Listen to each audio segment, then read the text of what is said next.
because of the because if not, your plant will die. When sun is hot, you should not graft.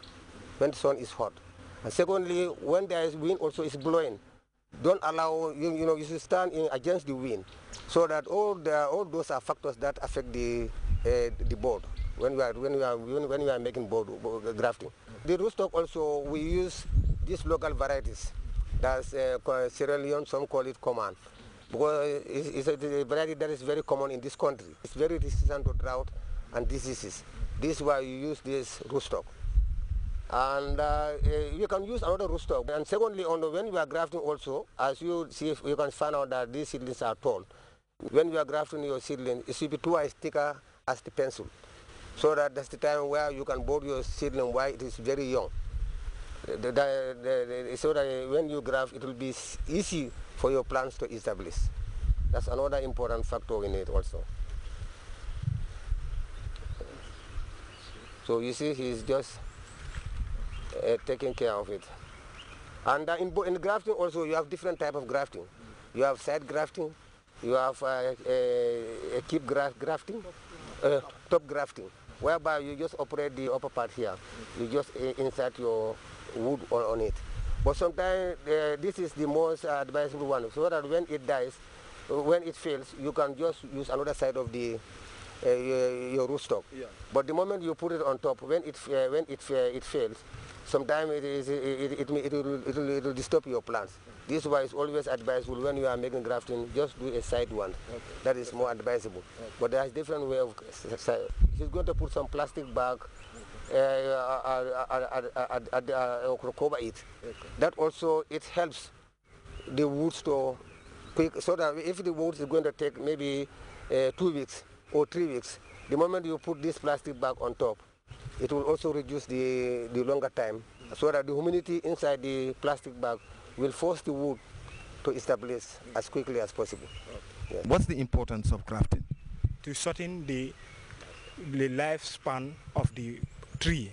When we say that, it means when a mango has to take 2 or 3 years to start producing, when you graft it just have to take 1 year. Okay. In some other varieties, the variety like Bakar Sise, when you graft it this year, next year, it can start fruiting. Okay. Yeah. So that's one of the that's one of the advantages. Okay. And to have varietal selection also. Okay. Because in just one mango tree, you can have maybe I can say 10 varieties of it. Okay. Yes, by grafting. Okay. There are 2 varieties in this mango, because this is a variety of its own, yeah, and this other one also is a variety. Yeah. These are the varieties that will ripe very early. You find out that the moment you are eating these fruits, the varieties like Kit and Kent will be flowering. So that you'll find out that before you finish this, those also will be ready for the market. Yes. This Kent, Kent, there's Kit, Smith, you have Zil, and Tommy Attitude. So these are the 6? Yeah, these are 6 varieties. They are all late varieties. Yeah, these are improved varieties. Okay, they are improved varieties. Yeah, these are improved varieties. You will not go all over local varieties like Jur and Bagas. Okay. The mango is a fleshly stone fruit belonging to the genus Mangifera. The mango is native to the Indian subcontinent, from where it is spread all over the world. It is one of the most cultivated crops in the tropical world.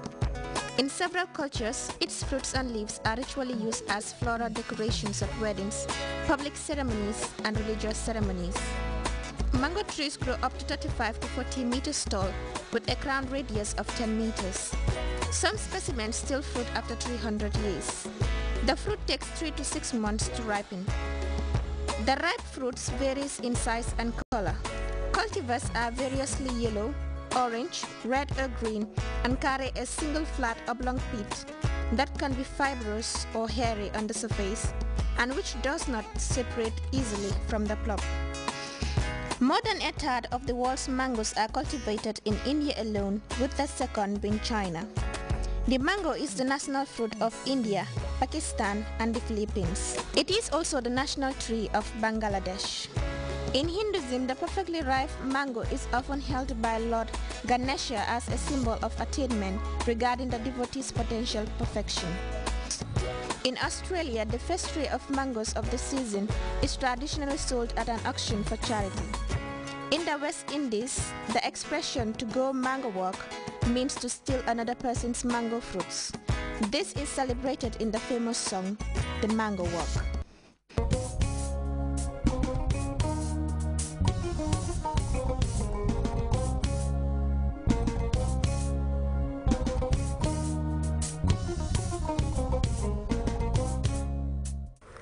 Now, look at this. Okay. It is rotten mango. Now, this is one thing that could have been prevented. Now, I went to the Methodist Mission Agricultural Program in Brikama to see the wonderful work they're doing because they process mango into jam. And good news for us because they don't only process mangoes but other fruits as well. Now, that is one way to preserve mangoes. We started operating this farm in 1974 as a project of the Methodist Mission in the Gambia. And as you can see in our surroundings, we now have a lot of fruit trees, which was the primary objective. The first objective of the mission for setting up this farm was to grow food because there had been drought for a very long time in the Gambia. People were hungry. And to contribute to food security, the mission decided to open the farm, grow food, demonstrate to farmers, small-scale farmers and communities what they can do, the different things they can do in order to augment their household food consumption supply. Jam formed part of the breakfast menu for many families in the Gambia. We have a lot of variety of fruit on the orchard. We have mangoes predominate.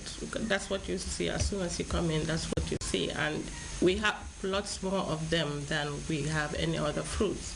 So from the mangoes, we would make mango jam, we would make mango chutney and marmalade. But we don't only have mangoes around. We have oranges and lime and grapefruit.